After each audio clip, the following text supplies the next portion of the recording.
This is really old and it makes me really happy that I found this. I'm blaming you for the insomnia and paranoia keeping me awake at night. Hearing your telltale heart thumping through my floorboard with an accent that must be yours has me hiding under covers. I was never very superstitious, but I'm staying away from mirrors in fear they might break when they see how my eyes are bored with being read. My tongue is tired of telling lies, and my knuckles are sick of being bruised up on brick walls because you're not around to beat on anymore when I get angry.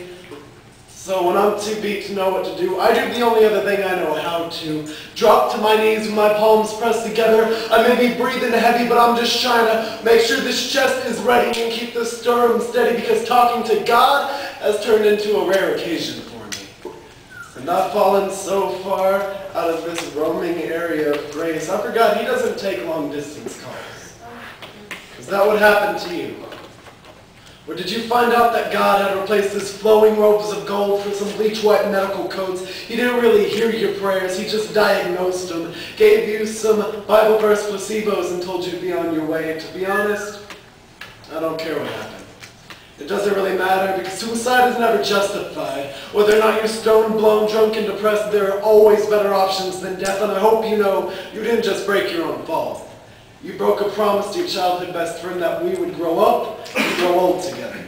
Go to college together, live across the street from each other for the rest of our lives. When I heard the news, I didn't believe it. But when I saw the news, I wished I was dreaming, because waking up with cold sweat on your forehead is so much better than seeing your best friend dead. And when the slack in that rope snapped, something inside me snapped like your vertebrae giving way, and my heart collapsed. And no matter what I say, I love you more than I love breathing. And I'm always going to. But I think I'm starting to hate you just a little bit for every knot you tied in that noose. And yeah, every star has to fall, but that's not a good enough excuse to burn out this early. Being down and out does not give you the right to set yourself up like a piñata. Instead of dropping candy, you're dropping from tree branches. Instead of swinging bats, we're swinging out cell phones to dial ambulances. Instead of blindfolds and bandanas, we're covering our eyes with hands full of tears. Everybody's got the same question running through their head. Is he really dead?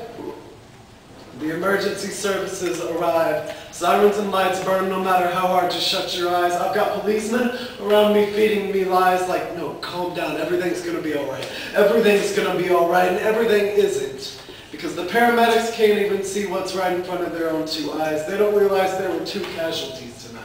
The most obvious has rope burns around his neck. His best friend died a secondhand death.